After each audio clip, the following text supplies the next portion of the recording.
And we are back. I actually am going to be splitting the birthday special into 2 parts. I'm going to be uploading them both in succession though, so it shouldn't be an issue for anyone. Like literally, once one is finished uploading, the second part is immediately going to begin uploading. So while there will be a big delay due to the fact that the files are absolutely massive in size, it shouldn't pose to be an issue. They will both be up on Friday, which is in fact my birthday.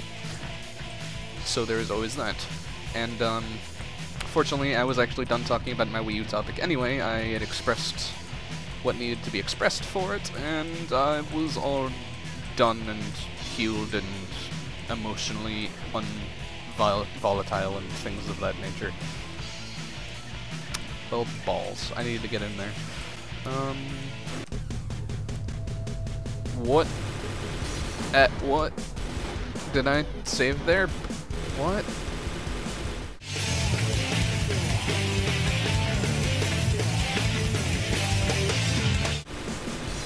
Okay, what just happened? I didn't hit that switch while I was jumping. I hit that switch after I had hit the ground, so I activated it through the wall somehow. That happens, I guess. And that brought me to the secret level I was talking about. Oh god. Oh god. I am going to die here. Oh sweet Jesus, this is actually not a good thing for me. This should be interesting. I am not going to be commenting much on this level because it is actually extremely difficult for reasons you will see if you've never actually seen this bonus level before. And I don't know where this is going to exit out to, so I might actually have to play all the way through Mount Erebus again. Oh, balls.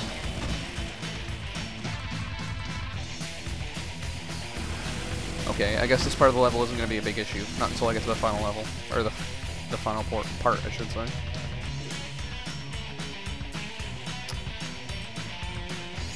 Oh, this should be interesting to see. How well can I handle the final surprise of this level? Prior to death. I thought the only thing I was going to have to fight that would be big and scary this episode would be the, Spider Mastermind. I thought wrong, apparently. I'm still not sure how I activated that switch. I'll actually edit a little replay there so you can see that I, in fact, pushed the button through a wall. Somehow. But, okay. I didn't even know there was a I didn't even know the secret exit was actually on that level. So, that happens. I don't know how you would actually get to that secret exit without glitching through the wall like that. I'm still not sure how that happened. That was genuinely confusing for a moment. Oh, by the way, if you want to see what I was freaking out about, it was this.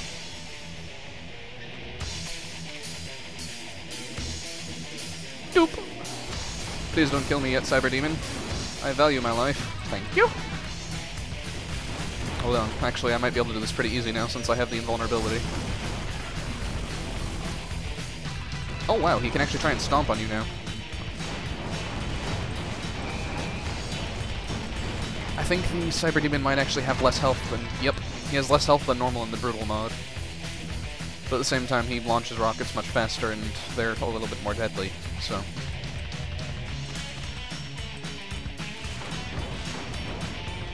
Frickin' doors closing. So that was a little bit of an unexpected twist, to say the least. I didn't exactly expect to go into the secret level by glitching my way through activating a wall, and then... Wow. Well, this is actually my favorite level in the entire first Doom. So, there's always that. And again, I really don't know why I like this level so much, I just do. I find it really fun. I actually first discovered the secret level in Doom 3, the Collector's Edition. For whatever reason, if you played Classic Doom through Doom 3 Collector's Edition, it would sometimes give you the deathmatch version of the levels when you were playing single player. And it just happened to give me this instead of E3M1 for some reason. So that was where I first discovered that it exists. So basically I stopped in the exit and was like, yay, I win, and then the Cyberdemon fired at me and I died. And I was immediately very confused. Should be a plasma rifle over here, though. So, yeah, that happened. It was kind of really unexpected, actually. I've completely lost track of my train of thought. I don't even know where I was going. Oh, no, nope, I'm gonna die. I'm gonna die. Yep. Bravo, self. Bravo.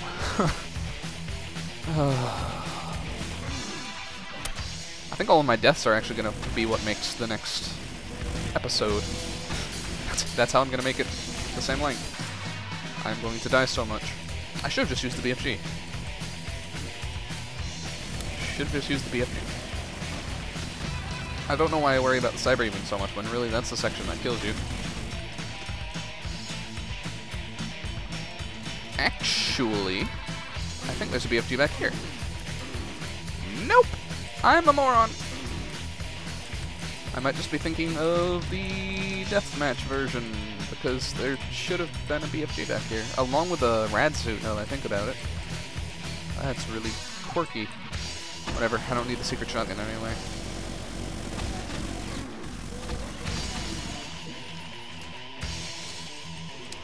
Yeah. I guess since I am basically resigned to this fate, I might as well bring up something else to talk about, such as the fact that EA thinks that free-to-play is the way of the future. They basically made this big sort of press release thing where they were like, free-to-play is the direction all games are taking. And it's the way of the future. The $60 model is quickly becoming irrelevant because people aren't wanting to pay $60 for a full gaming experience. Look at the App Store, for example.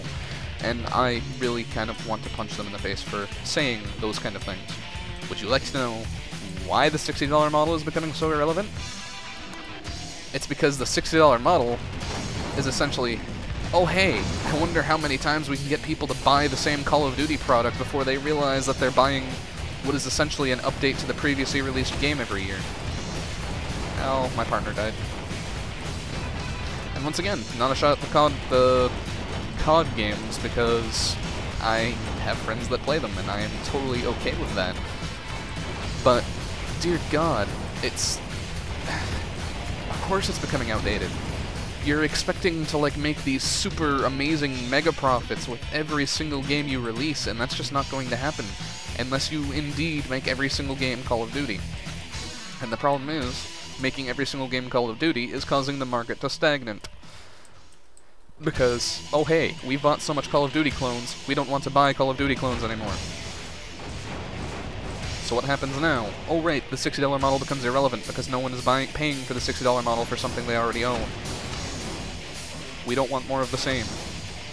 People who are actually genuinely into the gaming industry are going to want advances, they're going to want innovation, they're going to want new experiences. That's what the entire industry was founded off of. We don't want more of the same.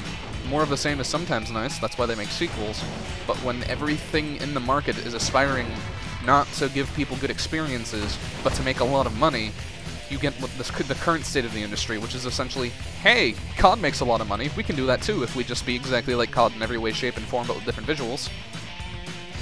And only marginally different visuals, because everything has to be gray and brown. And it's just really starting to piss me off, because I want to play something new. And that's probably why I enjoy playing Nintendo stuff sometimes, because they actually, well, that's a lie actually. Nintendo isn't being very innovative anymore either. They're giving us new ways to play, but it's expansion on old ideas. For example, when's the last time Mario made a massive progressive leap, like just did something completely unexpected and out of the ordinary that made you go, wow, I sure am glad I played this Mario game because I never expected it to do anything like that. Probably not since Super Mario 64. Why did it pull that out? What is the game doing? I selected BFG.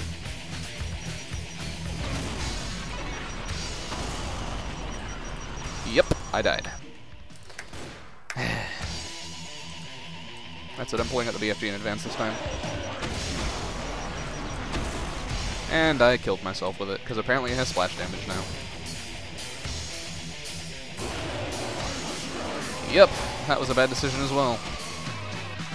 This section's just going to keep slaughtering me, isn't it? Okay, let's see how I can pull this off. Can I get out? Can I get out? Not yet. Can I get out now? Barely. Do I have the red key? Nope.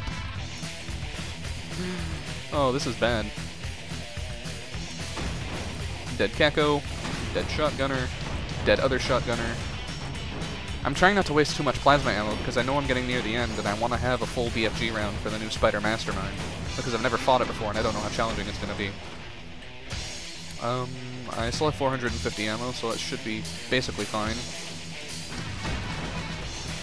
But yeah, that is honestly a really big point of frustration for me with the industry right now, is just how no one's innovating. Everyone's so afraid to take a risk. And really, risks are what the entire industry was, you know, built off of. And it's nice to see Nintendo doing new things like what they're doing with the Wii U, but they're really just re-innovating the same concepts over and over. They're not really introducing any new IP, and they're not trying to do anything new with their IP. But I suppose that's because they built up such a reputation with themselves for giving us the old classic experiences that we so desire, that if they were to do so, their fans would be even more angry.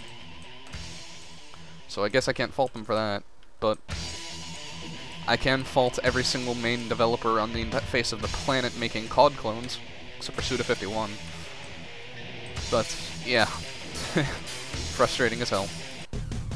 Where is this putting me out to?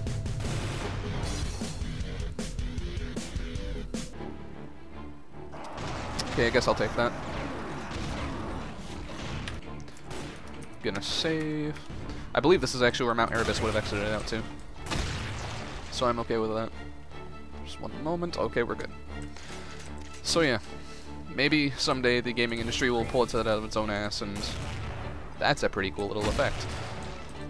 But yeah, maybe we'll get original experiences again sometime in the future. Capcom used to be very good at giving new and original and innovative experiences, but recently they're just making sequel after, hey, we need money. Which is frustrating. And some people say like, hey, there's been all kinds of super crazy innovation and fun in the indie market, baha. Why do you hate the indie developers? And, well, I don't hate the indie developers, but, I mean, at the same time, indie developers aren't big enough to drive the entire gaming industry. And while I will admit that there are fun indie experiences, they're a lot more hit or miss than some of the larger titles have been for me in the past, and I really wish that some sort of big budget effort would be made to make something new and original. Indie games are all fun and well, but they don't have massive budgets like thrown at them. They don't have tons of cash just thrown at them for absolutely no reason except for Braid. And really that's where it all comes down to, is budget. You can find great indie games, but they're never going to have that really high fidelity feel. They'll be very fun and they'll be very original, but they're not going to feel high fidelity. And I suppose that's what I'm looking for at this point, is just a high fidelity experience, something that has a really big budget. And that might sound kind of awful to some people. But I mean, I have fun with indie games. I love indie games. I play them all the time. And I am very happy that indie developers are starting to prosper more than they used to. But at the same time, I feel like it's not necessarily a bad thing to ask for companies with a lot of money to use some of that lots of money on original experiences, is what I'm trying to say. I'm not trying to say like, oh, well, indie developers don't matter because they don't have all kinds of money to throw at things. No, I'm just saying I wish that someone that had that much money would provide a new and original game. Like, imagine something that had the budget of Uncharted with some of the creative talents behind independent developers. And you'll start to see what I'm getting at. Like, I think Valve actually is very good at doing that.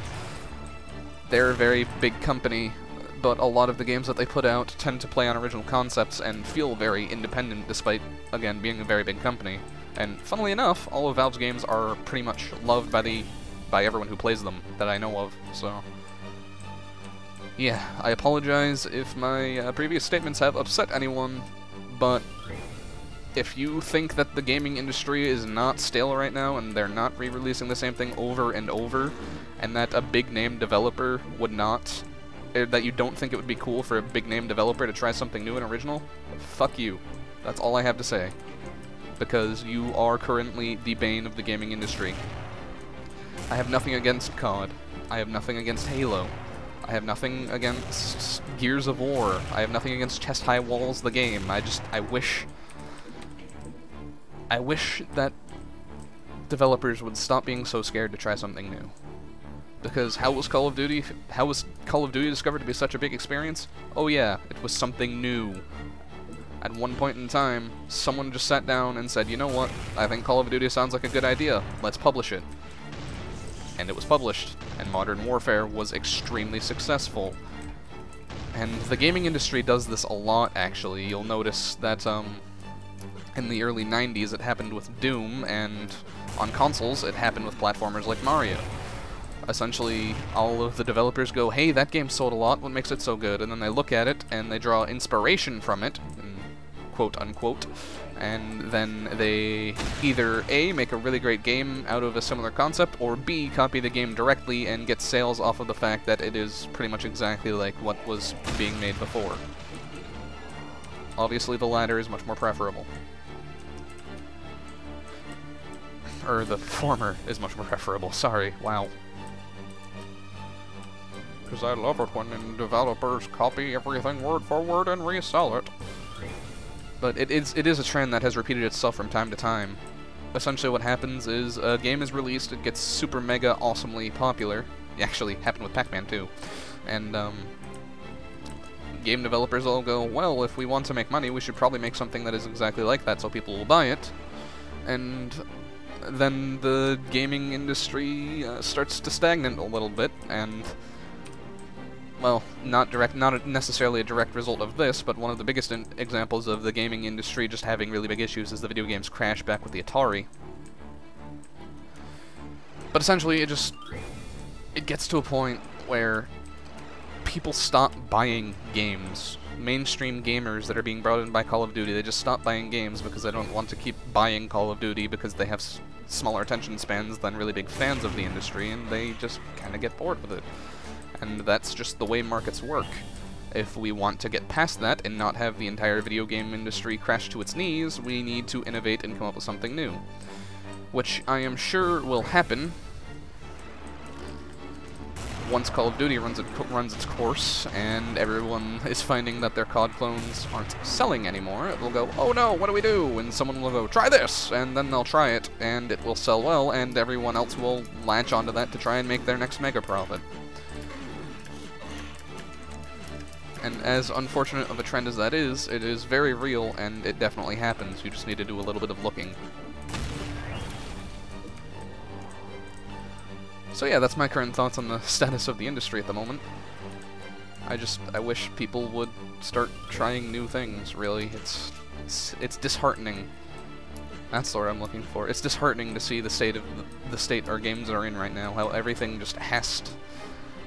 Gaming used to be, like, when it first came about, it was a fashion of making money, but a lot of people wanted to use it as, like, an entertainment medium to tell a story, or to give a player a particular experience that they wouldn't have otherwise.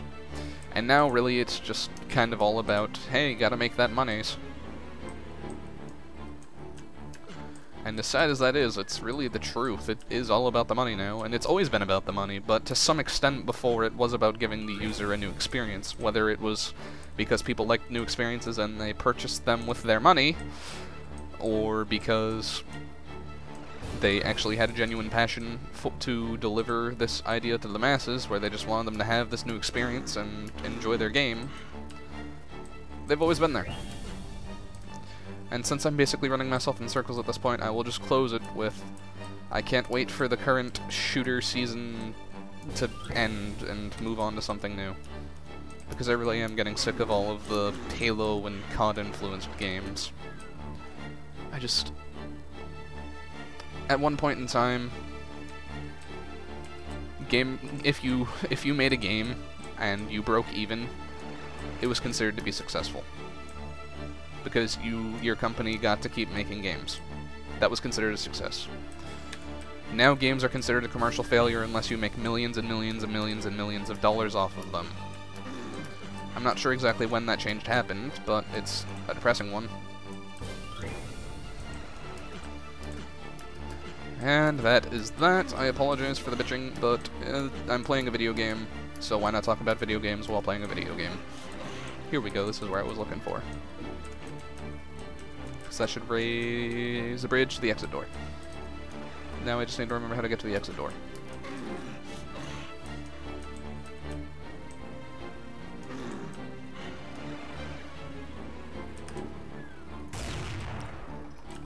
Okay, no specters. We're good.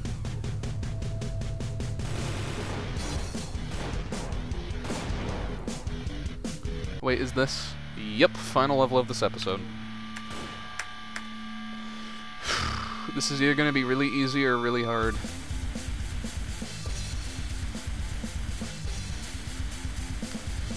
That's ominous. On the bright side, the music's pretty badass.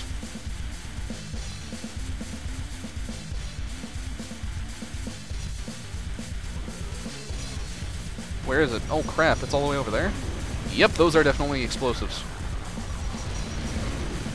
Wow, that is madness.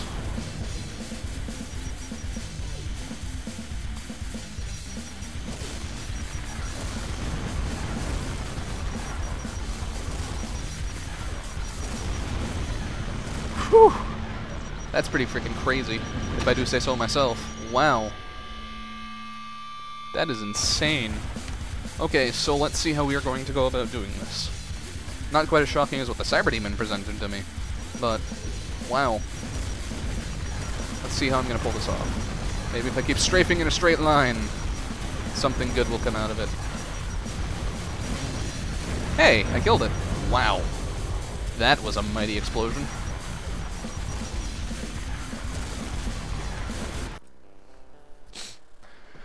The loathsome spider demon that masterminded the invasion, let's see what they did there, of the moon bases and caused so much death has its ass kicked for all time. A hidden doorway opens and you enter. You've proven too tough for hell to contain, and now hell at last plays fair, for you emerge from the door to see the green fields of Earth, home at last. You wonder what's been happening on Earth while you were gone battling evil unleashed. It's a good thing that no hellspawn could have come through that door with you. ...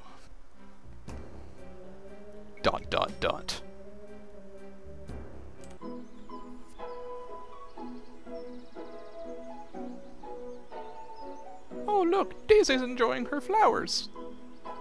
Good for you, Daisy. Daisy's such a nice bunny. Really? I would really rather enjoy being able to pet Daisy's head right so— oh, Jesus Christ. Not necessarily what I meant by petting Daisy's head.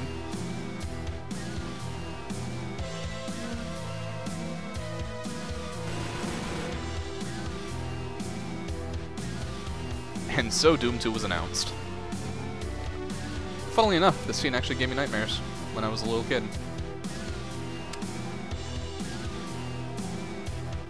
See you in part 4.